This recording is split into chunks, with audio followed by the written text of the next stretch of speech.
Hey there, it's Kari at StudioR12 Stencils, and today we're taking a field trip, but first we're gonna paint.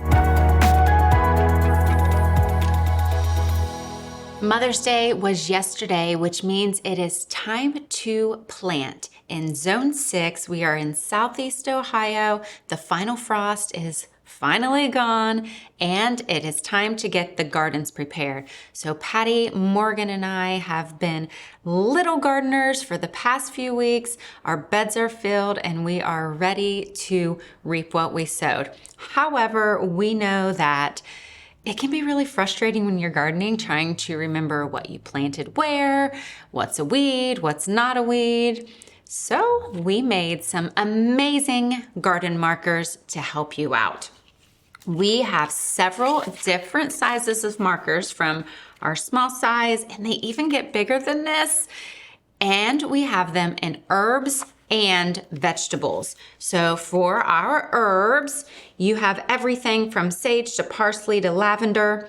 We have some really cute little designs on here in case you want to jazz up your plant markers. And then we also have some designs. So if you want to put some leaves on there, make it a little fancy. And then our vegetable markers are 2 pages because we know that you have a lot of things to plant. These ones also include the fun little leaves, but we also have designs for corn and eggplant and tomatoes and pumpkins. So even if you don't want to use the words, you can just draw a little picture. All right, let's show you how we're going to do this today. So I printed off 2 sizes of the marker stencils. One size, so this is the _1, and this is our 1/2 inch stencil size. That fits on a tongue depressor. So we printed off that size, and then we printed off the 1 inch size, which fits on a paint stir stick. Now, you could potentially squeeze the 1/2 inch size on a regular popsicle stick. It's gonna be tight. It's gonna be really close to make sure you get it on there, but if that's all you have and you don't wanna go buy a bigger size, you could do that. So when you go to StudioR12.com and you look up garden marker, there's going to be a couple different options. When you go to the description, it is going to tell you what size this is and then what size marker it fits on. So we specifically listed the 1/2 inch and the 1 inch to fit on these markers because these are the ones that we use most in our garden. All right, so when it comes to painting, I have a list of things of what I'm going to paint so I can put them in my garden. We're going to start with the small ones first, and we're going to start with our herbs. And with our herbs, we are going to paint parsley and fennel. So we're going to start with our fennel. Now you'll notice that the stencil is bigger than your surface here. So we do have a couple of tips on things you can do to make sure it's not wonky. Now, since it's little, you're able to hold it down, which is really nice. So I'm going to tape the stencil to the tongue depressor, and I'll tape the edge of it down here to my table. And then I'm going to go to my other side, and up here at the top left-hand corner, I'm also taping it down. So there is no wiggle room. The stick's not moving, the stencil's not moving. Now we do have the bottom, which is held up a little bit. So I will make sure to hold my stencil down when I'm painting.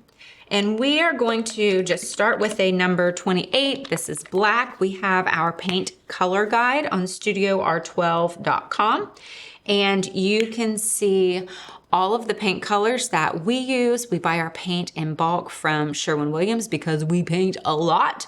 But we also reference the Deco Art colors that are similar to our colors.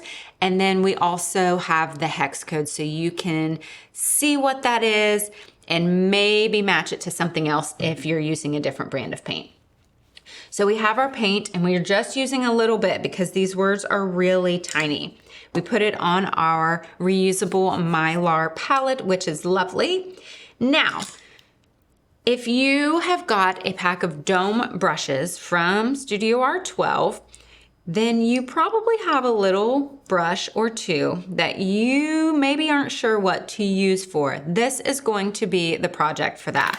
Our 5/8 stone brush is the one that we use the most when it comes to stenciling. However, a 5/8 on this is going to take up, it's going to take up a lot of room, and it might create a little bit of a mess depending on how close the words are and how careful you are being. So this is a really good time to grab those little brushes that you aren't quite sure what to use for.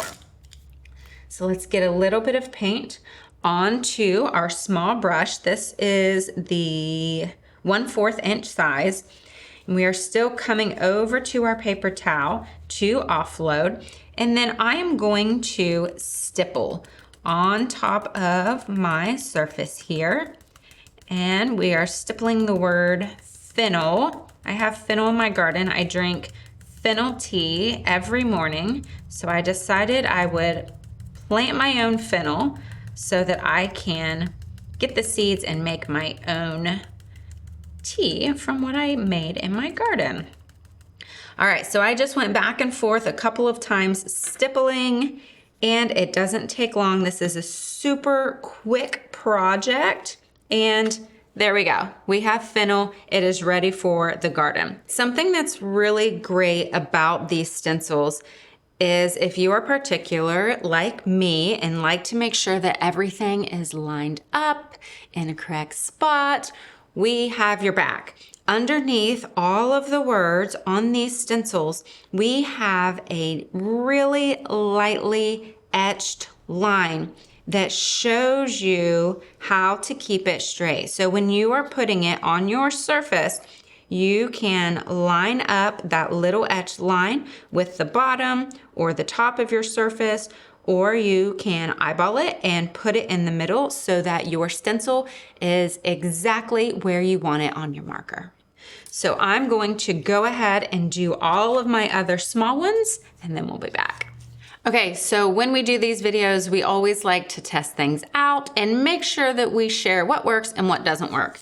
The paint works beautifully on the markers. However, we tried markers on the markers and it didn't work so well. So we did beans with a thick marker, and you can see it just all bled into the tongue depressor. We also used a thin tipped marker. So this worked a little better. So if you don't have any paint on hand, you just want to do something quickly, you could use this. It's definitely not as clear and neat as if you paint it, but it could be an option if it's what you have on hand. Okay, the small markers are finished. It was a quick and easy project.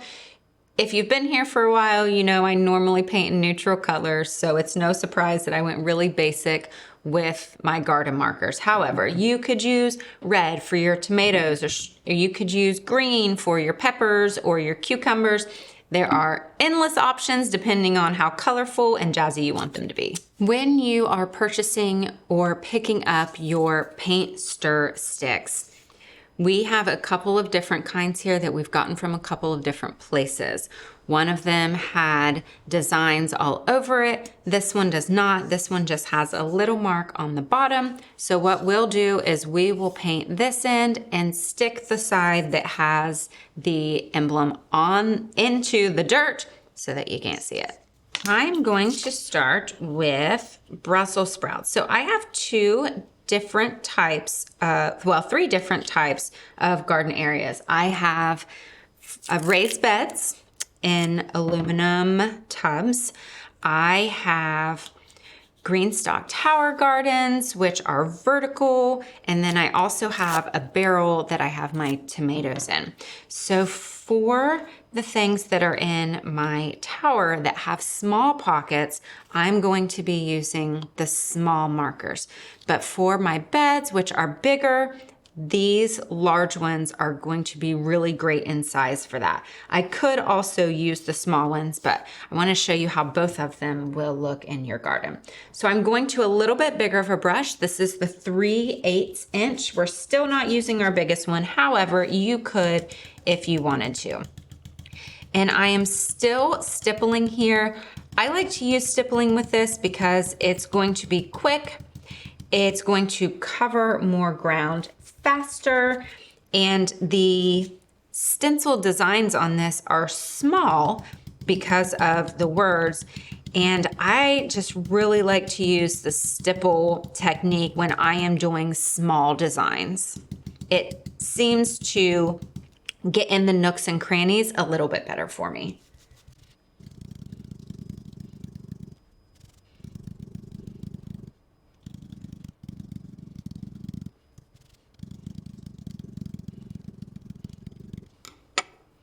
And we will do a little reveal, and voila, we are ready to mark our Brussels sprouts now. Okay, so I am going to get a little crazy, and I'm going to paint a little red tomato just on the edge here at the end of my word tomato. Now, something about this is it is an open area. There's a lot of space here. So instead of using a brush, I'm going to use our handy dandy Jumbo Dauber. And the Jumbo Dauber is a really dense sponge, and it is great for covering large areas evenly and in a quick amount of time. So we have our little tomato, and then you can do this as much or little as you want. If you want it to be really bright and bold, you can do several layers, or you can leave it with one layer. You will want to make sure it's dry, just like with any other project, before you go back and paint the second layer. And then when you're done with your Jumbo Dauber, when you are putting it in your water bucket, you will want to make sure to put a brush in the little area where you can stick your fingers to hold it down. Otherwise, it is going to flip over, and if you don't wash it quickly, then it can get ruined, and we don't want that. Okay, so now we have our tomato on our tomatoes. And these are really good ideas if you have kids helping you in the garden. If you color code them, you can say, hey, let's go check the tomatoes. Can you help me find it? It has a red tomato on it. So if you want to get the kiddos involved, and from my experience, it has been a really fun thing to do together with my bonus daughter. We now have a flower garden for her in our garden, and she loves harvesting the radishes. That has been her favorite thing so far. Now that we have all of our herb and veggie markers painted, there's one more thing we want to do before we put them in the garden, and that is to seal them. We grabbed the DuraClear matte varnish from DecoArt. It is non-toxic, and we are going to apply 3 very thick coats onto our stick. You're going to do both sides. This will be after you paint it. You are going to make sure that it's nice and thick, blow dry between layers, or make sure that it dries completely before you put your next layer on. So not only is this varnish going to protect it from the elements, it's also going to give you a way to mark your plants even more than what we already are. So I don't know about you, but with my tomatoes, we are trying several different kinds this year. We have 4 different kinds of tomatoes growing. So if you are like me and are growing several, you can paint tomato on the front and then come to the back, and with a Sharpie marker, you can get on here and write red beefsteak. That's the kind I'm using. So remember when we tried the marker earlier and it just bled in? This way, if you do your varnish, then you can use the marker to write on here. Now, what happens next year if you don't do the red beefsteak? Well, here is a little tip that's worth the price of admission for watching this video. Grab a little rubbing alcohol. We are going to come to our project and we are going to rub, rub, rub, and take a look at that. It came right off, and now you can mark it for next year. However, if you use the alcohol on your stick, you will need to go back on it and varnish it again with your 3 layers because the alcohol will also take the varnish off. I actually tested this out a couple of times. So I wrote red beefsteak on it 2 different times. You now can't see either of them. So remember when I mentioned that you have to varnish in really thick coats? This is why. This is what happens when you don't varnish in thick coats. I varnished in a couple of thin coats, just testing it out, and the permanent marker bled into the wood when I tried to clean it off. So it looked okay when I wrote on it, but once I tried to clean it off, then it made a mess and we couldn't get it off. But when we tested it with the thick coats, that's when it works. So that's what you'll want to do. So we have all of the markers painted and ready to go. What do you say we take a field trip and put them in my garden? Hey there, welcome to my garden. I am so excited to show you how we're using our garden markers and introduce you to my cats. Okay, I am super excited. This is my first year gardening and it has become a super amazing, peaceful hobby for me. Multiple times a day, I'm coming out to see how things are growing. So let's take a look at what we've got. We have 3 raised beds. They're all growing nicely. My broccoli is getting huge, and this is going to be perfect for our large garden markers where it's deep and there's a lot of space. So let's put these in. Okay, so this is my zucchini plant. So we're just going to stick that right in there. Do you approve, kitty? The Brussels sprouts are coming along nicely. We're going to put this right in there so it ends just where Brussels sprouts finishes. And then we have squash. I'm going to put this here. Now I have squash in 2 planters, so I can either make another marker for the other squash or just know that they're side by side in the planters. Okay, so this is my tomato barrel with our little radish friend. This is a great place to place your tomato stake. And now if you wrote on the back of it, you can put it by each of your tomatoes and take out this piece of paper so they're still marked. Okay, let me show you one of my favorite parts of the garden. This is one of my GreenStalk planters. Patty found these and fell in love, and now multiple people in the office have these. They have pockets where you can plant up to 30 different things in this version. It is so great for a variety of herbs and vegetables. So in this one, we are going to use my parsley stick. I just planted it recently. It's not sprouted yet, so that helps me to know what is in here. Now, you might also notice that I have these numbered and I also have washi tape on them. So I'm a pretty organized gardener. I have some spreadsheets. I have some pictures that I keep track of to see the growth, but this is a really wonderful way to keep track of what's growing.